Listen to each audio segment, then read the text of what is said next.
Hello friends, Bramayugam എന്ന ചിത്രത്തിന് ശേഷം രാഹുൽ സദാശിവൻ വീണ്ടും ഒരു ഹൊറർ മൂവിയുമായി വരുന്നു.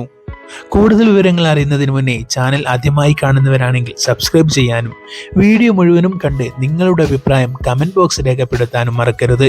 കൂടാതെ ലൈക്ക് ബട്ടൺ അമർത്താനും. കഴിഞ്ഞ വർഷമായിരുന്നു ഇന്ത്യൻ സിനിമയെ ഞെട്ടിച്ച ബ്രഹ്മയുഗം സംഭവിച്ചത്. ഈ കാലഘട്ടത്തിലും ബ്ലാക്ക് ആൻഡ് വൈറ്റിൽ ഒരു മൂവി വന്ന്, അതും കുറഞ്ഞ അഭിനേതാക്കളെ മാത്രം ഉൾക്കൊള്ളിച്ചു കൊണ്ടൊരു മൂവി, അതും ഒരു പ്രേതകഥ.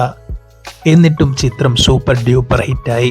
അത് രാഹുൽ സദാശിവന്റെ കഴിവ് തന്നെയാണ്. ബ്രഹ്മയുഗം എന്ന ചിത്രത്തിന് മുന്നേ ഭൂതകാലം എന്ന മൂവിയിലൂടെയും മലയാള സിനിമാ പ്രേക്ഷകരെ പേടിപ്പിച്ചിരുന്നു അദ്ദേഹം. വളരെ ചെറിയ ഫ്രെയിമുകളിലൂടെ പ്രേക്ഷകരെ ഞെട്ടിച്ച രാഹുൽ സദാശിവൻ വീണ്ടും ഒരു ഹൊറർ മൂവിയുമായി വരികയാണ്. നായകൻ പ്രണവ് മോഹൻലാൽ. വർഷങ്ങൾക്ക് ശേഷം എന്ന ചിത്രത്തിലായിരുന്നു പ്രണവ് മോഹൻലാൽ അവസാനമായി അഭിനയിച്ചത്. രാഹുൽ സദാശിവനോടൊപ്പം പ്രണവ് മോഹൻലാലും കൂടി ഒന്നിക്കുമ്പോൾ, അതും ഒരു പ്രേതകഥയാകുമ്പോൾ, ചിത്രം ഇന്ത്യൻ സിനിമ ശ്രദ്ധിക്കപ്പെടുന്ന ഒരു മൂവിയാകുമെന്നതിൽ ഒരു സംശയവുമില്ല. ബ്രഹ്മയുഗം നമ്മൾ കണ്ടതാണ്. നമ്മളെ എത്രമാത്രം അതിശയിപ്പിച്ചോ അതിനിരട്ടിയായിരിക്കും അടുത്ത സിനിമയിൽ അദ്ദേഹം കാഴ്ചവെക്കുക. എന്തൊക്കെ രഹസ്യങ്ങളായിരിക്കും ഈ മൂവിയിൽ രാഹുൽ സദാശിവൻ ഒളിപ്പിച്ചു വെക്കുക. ഒരു പക്ഷേ ബ്രഹ്മയുഗം എന്ന മൂവിയുടെ ഒരു തുടർച്ചയാവുമോ?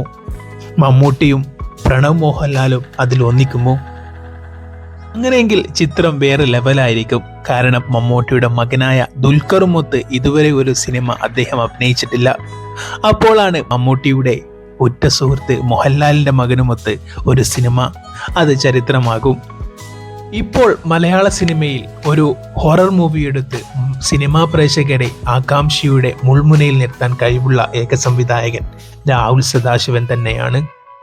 ഒട്ടനവധി പ്രേത സിനിമകൾ മലയാളത്തിൽ വന്നിട്ടുണ്ട്. എന്നാൽ ഇപ്പോൾ ചെറിയ പ്ലോട്ടുകളിലൂടെ അദ്ദേഹം സിനിമാ പ്രേക്ഷകരെ കയ്യിലെടുക്കുകയാണ്. അതിന് ഏറ്റവും വലിയ ഉദാഹരണമാണ് ഭൂതകാലം എന്ന മൂവി. വലിയ ഒരു പ്രേതകഥ ഇല്ലാഞ്ഞിട്ട് പോലും സിനിമാ പ്രേക്ഷകരെ മുൾമുനയിൽ നിർത്താൻ അദ്ദേഹത്തിന് കഴിഞ്ഞിട്ടുണ്ട്. പിന്നെ ബ്രഹ്മയുഗം, അത് പറയേണ്ടതില്ലല്ലോ. അപ്പോൾ അടുത്തതായി ഒരുങ്ങുന്ന സിനിമ അത് ഒരു ഒന്നൊന്നര മുതൽ തന്നെയായിരിക്കും. അദ്ദേഹം സിനിമാ പ്രേക്ഷകരെ ശരിക്കും പേടിപ്പിക്കാൻ തന്നെയായിരിക്കും പ്രണവ് മോഹൻലാലുമൊത്ത് വീണ്ടും എത്തുന്നത്. നമുക്ക് ഈ ചിത്രത്തിനായി കാത്തിരിക്കാം.